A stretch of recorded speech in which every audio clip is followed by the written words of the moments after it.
topik. Ya. Ayo kita mulai. Satu, kita mulai dengan dulu, mawaddah, sakinah belakangan, itu paling gampang. Ya. Apa itu mawaddah? Sering diucapkan tapi tidak mudah untuk mempraktekannya. Ya. Mawaddah itu asalnya dari kata maddah. Maddah.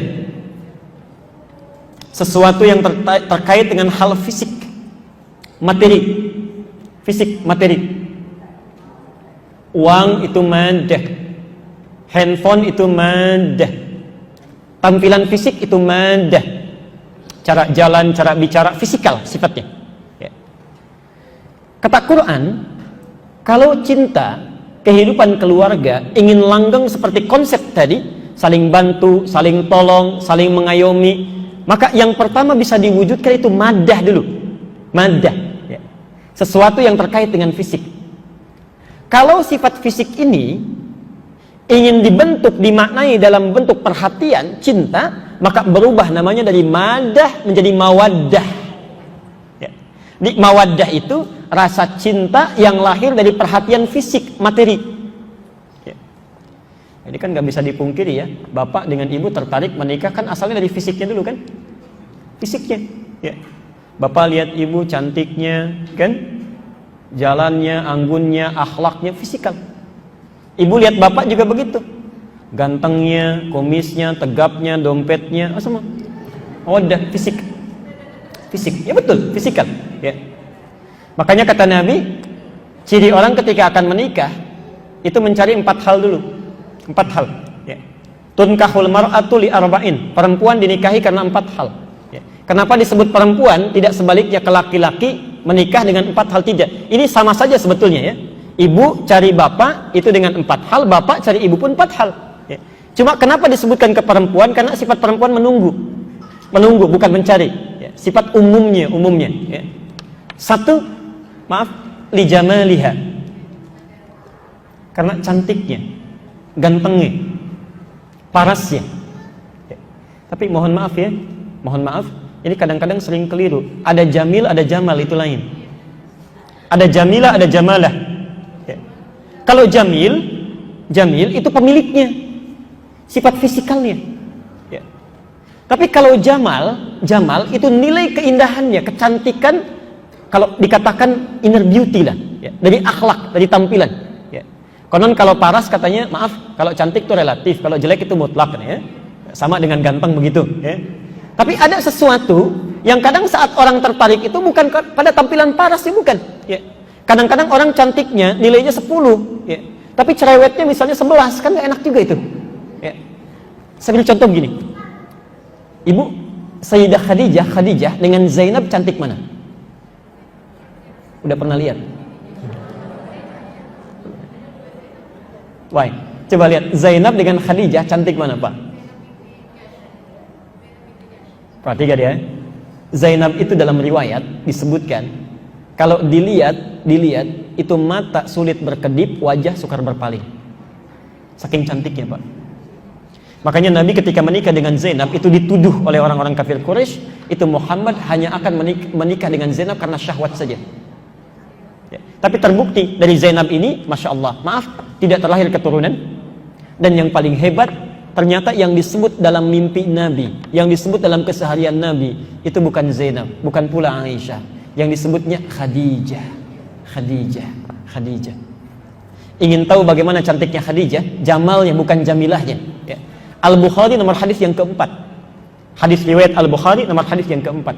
Satu kali Nabi di Gua Hira, itu wahyu belum turun. Setelah peristiwa Al-Alaq, wahyunya sudah turun. Ya. Kan Jibril turun, menyamar dalam bentuk laki-laki. Ya, dipeluk Nabi, turun Al-Alaq. Tapi Nabi belum pernah melihat bentuk Jibril yang sesungguhnya. Allah begitu turun dari Gua Hira, ya, yang sudah naik ke Gua Hira bisa lihat ya bagaimana suasananya itu. Turun dari Gua Hira, wahyu belum turun. Di pertengahan jalan tiba-tiba ada yang manggil, Muhammad. Dari kanan gak ada orang, kiri gak ada orang, depan belakang tidak ada orang. Ternyata lihat ke atas, Muhammad. Ada sosok pakai jubah putih, rambutnya gondrong, manggil-manggil seperti duduk itu antara langit dan bumi. Muhammad. Bapak pulang dari sini siang-siang, jam 2, nggak ada orang, gitu kan? Di depan ada yang manggil, Pak. Lihat depan nggak ada, kanan kiri kosong. Ke belakang tiba-tiba nggak ada orang. Lihat ke atas, bayangkan Pak, siang bolong, jubah putih, rambut gondrong kayak yang duduk manggil. Bagaimana reaksinya itu? Kabur. Lari ya. Masih sempat. Kalau masih sempat itu bahasa Arabnya ro'iba. Makanya kata Nabi, ro'ibtu minhu. Saya takut luar biasa sampai bulu kuduk naik, tapi masih bisa lari. Kalau sudah tidak bisa mengelak, itu bahasa Arabnya aujas. Aujas. Quran surah 51 ayat 24. Ini kisah Nabi Ibrahim.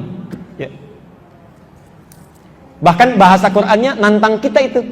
Hal ataka hadithu dhaifi Ibrahim al-mukramin. Hei para pembaca Quran, sudah pernah dengar belum kisah tentang Nabi Ibrahim yang kedatangan tamu di malam hari? Ya. Bukan satu dua, banyak. Ya, Masya Allah. Idh dakhalu alaihi faqalu salama. Bayangkan Bu, Pak, jam 1:30 malam, ketuk-ketuk pintu. Assalamualaikum. Dibuka enggak? 1:30 malam, bukan 1-2 orang, banyakkan. Assalamualaikum, dibuka enggak? Sekarang taruhlah berani, dilihat dulu ya. Begitu diintip di jendela, ternyata jubah putih, rambut gondrong, ketok pintu. Assalamualaikum. Dibuka enggak? Nabi Ibrahim, perhatikan. Tidak banyak tanya, tidak banyak berpikir. Dibuka pintu, dijawab salamnya. Qala salam, Waalaikumsalam warahmatullahi wabarakatuh. Qaumun munkarun. Ini kok kayak orang asing. Nggak kenal, bukan kompleks ini nih. Kalau orang asing berarti jalannya jauh, capek. Itu tidak banyak ditanya. Kalau kita mungkin tanya, ini dari mana, ada keperluan apa? Ini tidak. Dipersilahkan masuk. Silahkan istirahat dulu. Faragha ila ahlihi faja'a bi'idnin samin. Karena tahu tamunya lapar, itu sampai cari makanan, Pak, Bu. Bertanya pada istrinya, ya, "Mah, kita punya makanan terbaik apa malam ini?" Karena nggak ada makanan, itu masih sempat-sempatnya nyembelih anak sapi, lembu, dimasak jadi gulai untuk tamunya. Masalah mulai muncul. Ketika sudah selesai, ya, faqarrabahu ilaihim, gulai sudah masak, dibawa, dihadapkan kepada tamunya. Duduk Ibrahim. Maaf, saat sedang duduk seperti ini, dilihat tamunya, kok makanan nggak disentuh? Ala ta'kulun, kok nggak dimakan-makan katanya. Diperhatikan dari atas sampai bawah, ternyata kakinya nggak napak ke lantai. Tengah malam, jubah putih, rambut gondrong, nggak nyentuh makanan, kaki nggak napak dengan lantai. Kalau bapak ibu dalam hal seperti itu, apa reaksinya? Yang itu nggak bisa lari, itu nggak bisa mengelak, sudah. Ya. Makanya bahasa Qurannya bukan ro'iba, fa'aujasa minhum khifah, aujas, maka takut luar biasa.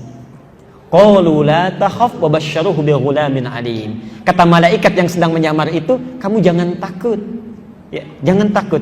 Nah, kalau kita dekat dengan Allah, Ibu ya, Pak, dekat dengan Allah, rajin ibadah, itu akan diturunkan malaikat menjaga kita supaya enggak banyak khawatir. Tsumastaqamu tatanazzalu alaihimul malaika alla takhafu. Orang yang istiqomah dalam ibadah itu dijaga malaikat, enggak khawatir dia. Saya kembalikan kepada Khadijah. Nabi lari sampai di rumah, ketuk pintu, dibuka oleh Khadijah. Yang ini yang saya sebutkan, jamalah, Bu.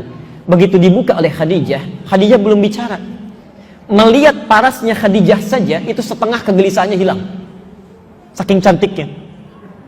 Setengah kegelisahannya hilang. Lalu ditarik oleh Khadijah, dibawa ke kamar. Kata Nabi, zammiluni. Mah, tolong selimuti saya. Perhatikan, Khadijah mengeluarkan kata-katanya.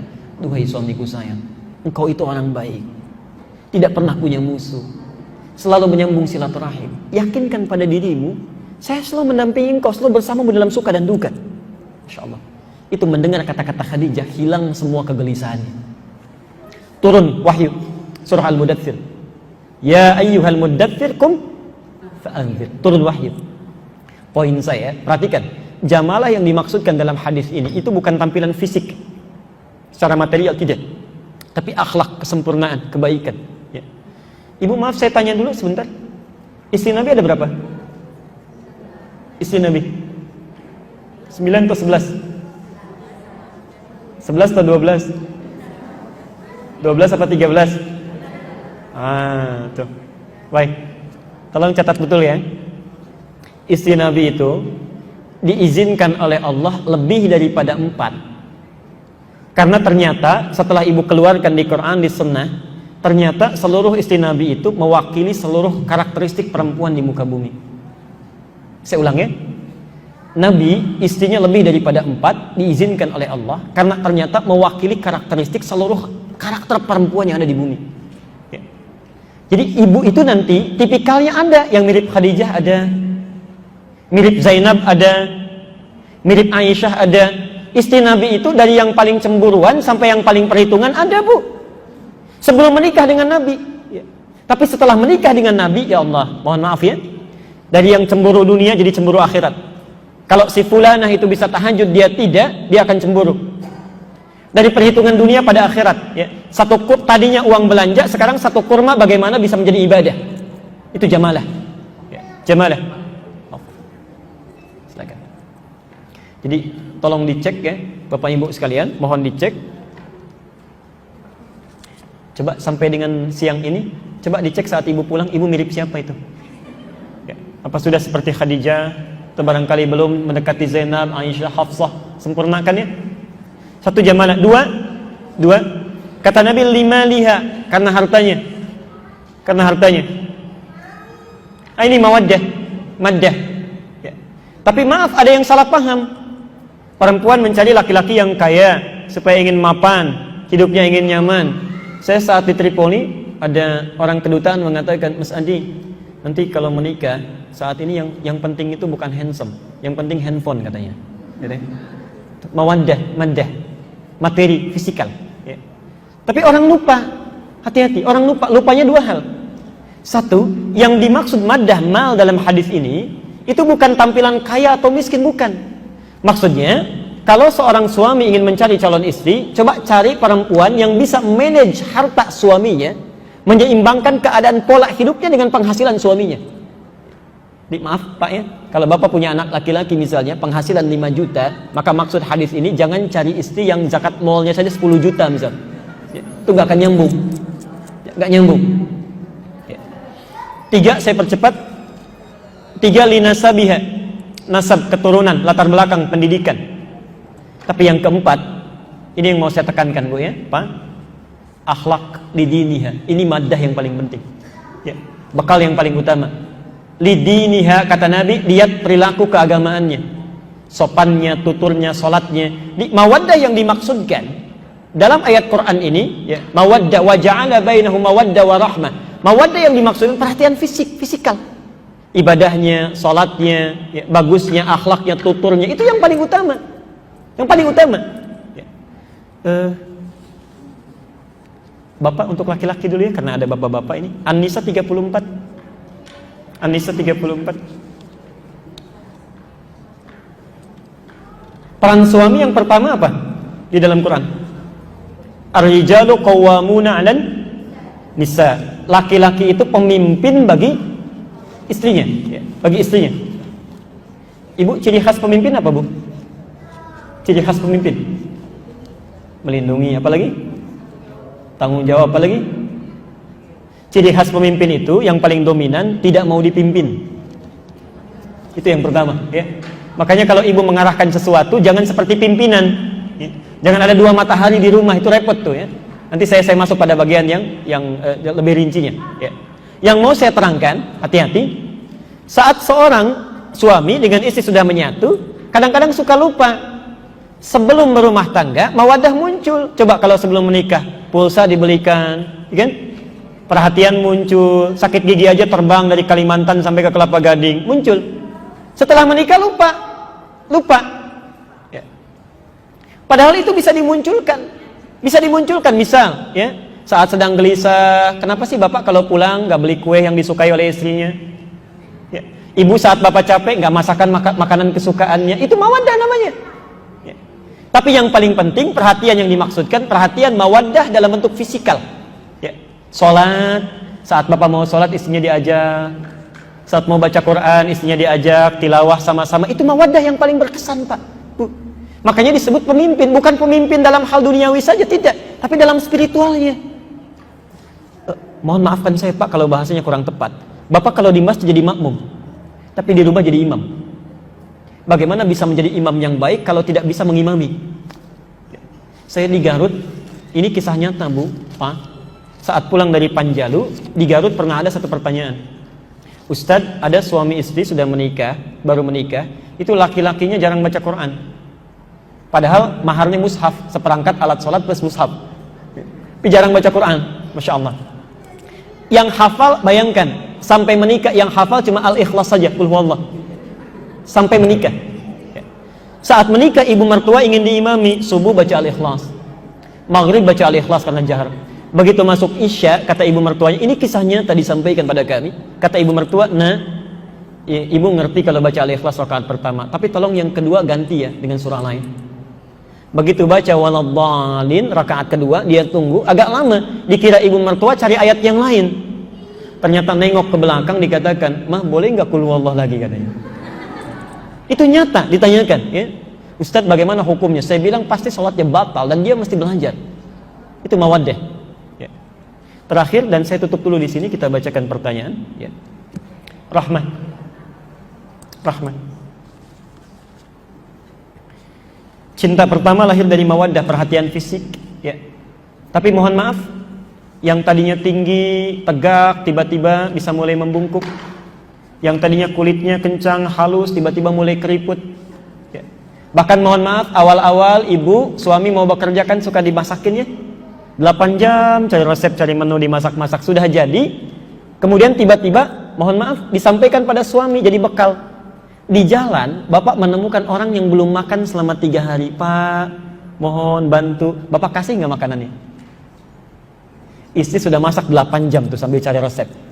Sudah jadi dikasih pada bapak. Di jalan ada orang 3 hari belum makan, minta. Bapak kasih nggak makanannya? Kasih. Jadi mawaddah itu masih bisa dibagi. Masih bisa terbagi. Bahkan kalau orang cinta pada yang fisik saja, ketika yang fisiknya sudah tidak ada, bisa pindah itu Bu. Bisa pindah. Seseorang yang modal cintanya cuma mawaddah saja, bapak nikah dengan ibu karena cantiknya, cantik fisik. Begitu fisik sudah berkurang, itu bisa pindah. Ibu cinta pada bapak karena materi saja, dompetnya, kedudukannya. Begitu sudah turun, itu bisa berpindah. Ini persoalan. Karena itu yang kedua, ini yang kita akhiri, bagian pertamanya, turunlah konsep rahmah. Rahmat. Tidak cukup cinta keluarga di rumah tangga dengan mawaddah saja, harus ada rahmat. Apa itu rahmat? Saya percepat. Rahmat itu perhatian yang dalam. Perhatian yang dalam. Sudah? Maaf.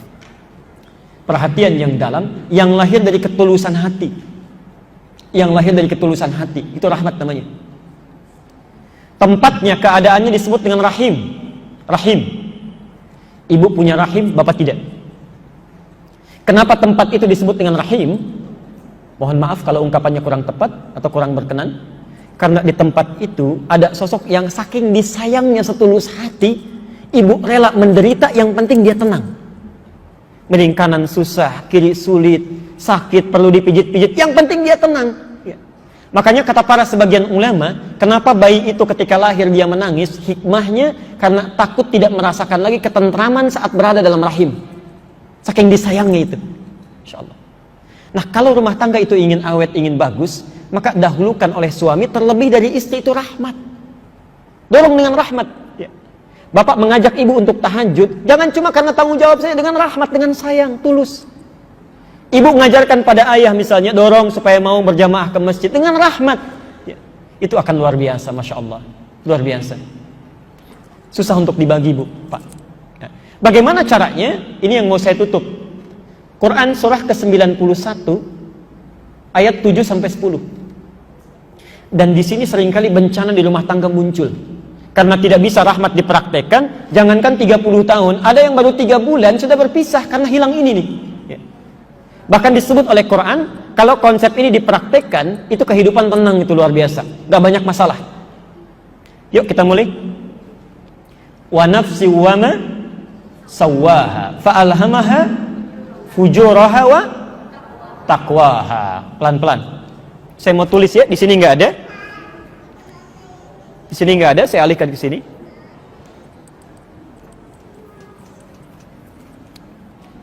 Lihat konsepnya Bu ya, karena rahmat itu terkait dengan perasaan, perasaan adanya di jiwa, jiwa disebut oleh Quran dengan nafas. Ya. Di dalam jiwa manusia itu ada dua perasaan. Takwa, sifat-sifat baik. Yang kedua fujur, dorongan pada yang tidak baik. Nama lainnya nafsu. Ya. Nama lain fujur itu nafsu. Takwa terulang sebanyak 115 kali dalam Al-Quran. Nafsu terulang sebanyak 115 kali dalam Al-Quran. Ini baik, ini lawannya yang tidak baik.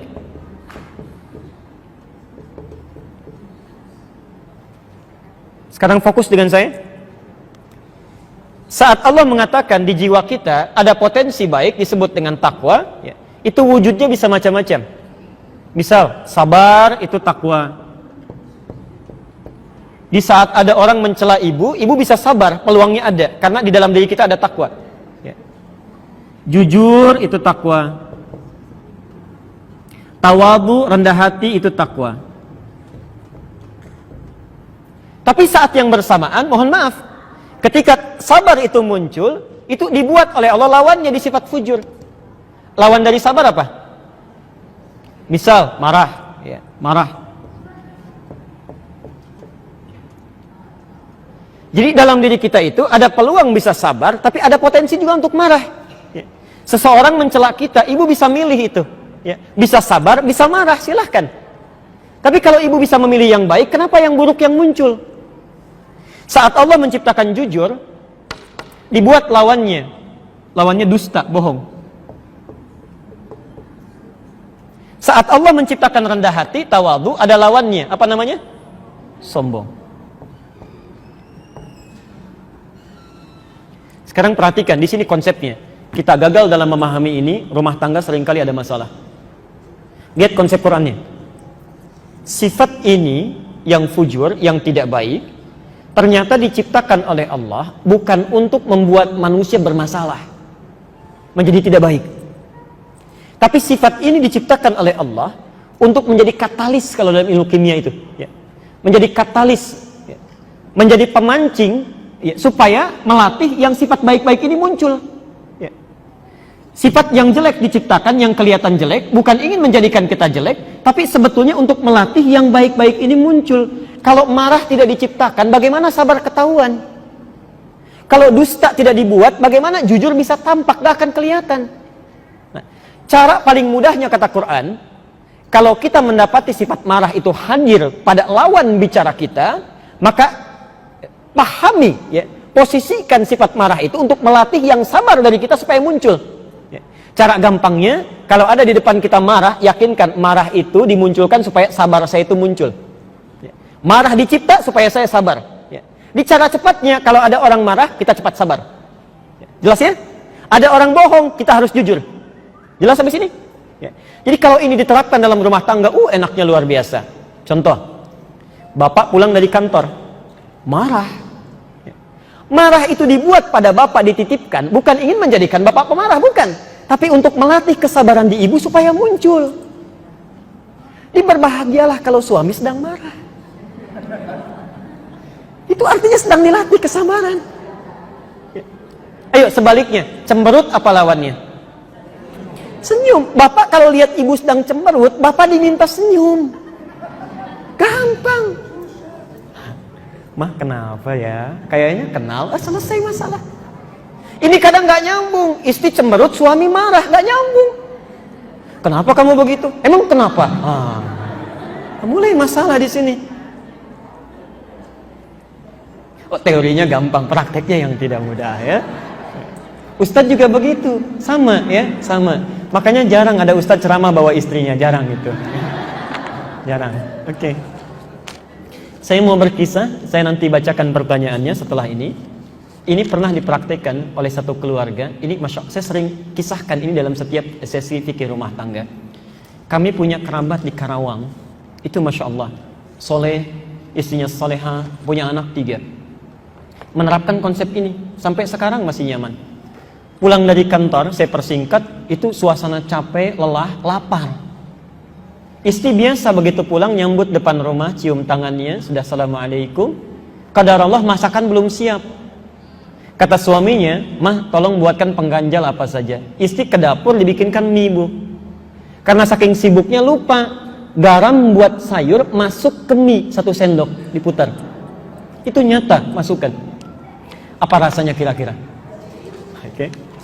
Yang menarik, kalau sudah jadi mie-nya, dibawa, disampaikan pada suami. "Pak, ini buat tahan lapar dulu," katanya, ganjal. Suami sudah mulai coba, ya. 1 sendokan yang pertama, saya tanya dulu, kalau Bapak dalam posisi suaminya gimana Pak responnya? Bayangannya capek, lapar, lelah, dapat mie asin itu gimana tuh? "Mama!" Wah, tuh. Udah luar biasa ya. Perhatikan. Tadi asin mie-nya kan? Asin lawannya apa? Manis. Maka keluarlah ucapan yang sangat manis. "Ma, sini sayang." Anak 3 masih panggil sayang.